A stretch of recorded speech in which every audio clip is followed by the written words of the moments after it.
Hello, everybody from the bathroom, actually. How are you guys? So, today in Mondays, I normally talk a little bit about how we do certain things. And it's interesting, but just as simple as showering is different when you are in an RV.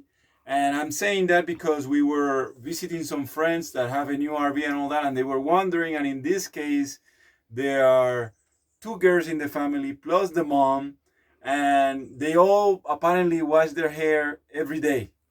So they were apparently, when they went to try out already with their new camping car, they were having issues with the doing their hair. It's not like in a regular house in a shower where you have all the time the water coming and all that. Although you do have, you see here, and I don't want to wet, get wet, but you see here, it will work just like a shower because there's a pump that comes, but you have 120 liters. For us, it's 120 liters. Okay, we have a Benimar Sports 720 323 and so there are different models of RVs and all that. I have mentioned ours is a Benimar, is a Spanish brand. There are others, as a German, and in the United States there are other brands. So it depends what. But here, this one that we have is 120 liters of water that you can use, and then the what is called, that we're going to speak about it, the gray waters, is 100 liters. So you have to limit yourself. So we normally, what we do is we water down really quickly, shut down, put the soap, soap down. If we're gonna that day do the hair, we do the hair, and then we rinse, and then we shut down again.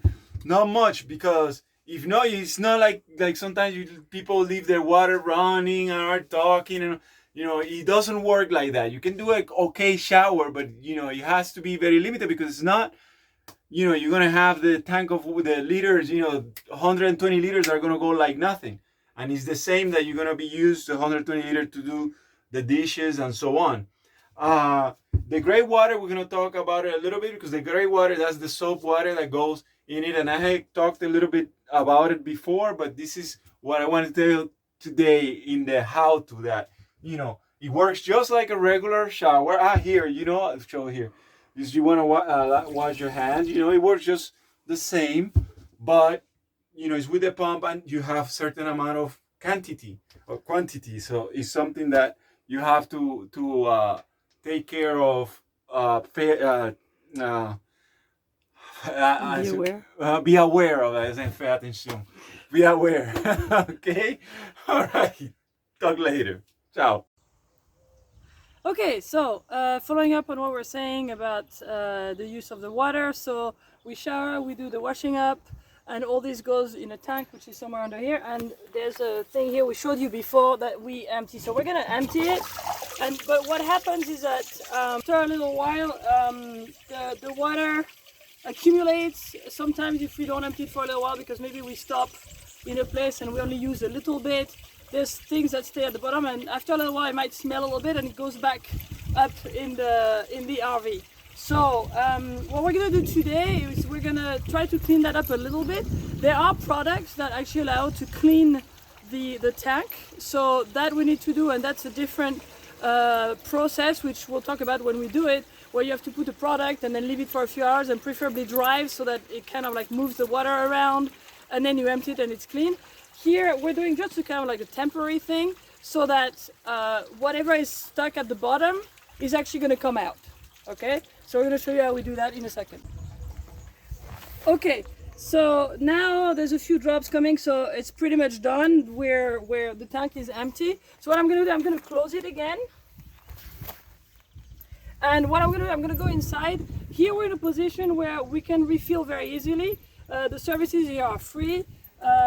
So even if we use 20-30 liters of our tank, to make sure that the bottom of the tank is of the dirty tank is clean, we can refill easily. So this is something that we're only going to do when we know that we can refill our clean water tank easily and preferably free, or if we're in somebody's house or something like that. So right now what I'm going to do is I'm going to run the water inside in the sink in the kitchen in the bathroom, so that a little bit of water, clean water, comes in, and then I'm just gonna leave it a few seconds to make sure that anything that's at the bottom is gonna come out. Okay, so I ran the taps for a few minutes. I put a little bit of bleach, a tiny bit, because I don't think bleach is very good for the plastic. I'm not sure I'm supposed to put it, but I use it a little bit to make sure, and it's gonna go out right away, so I don't think that's a problem.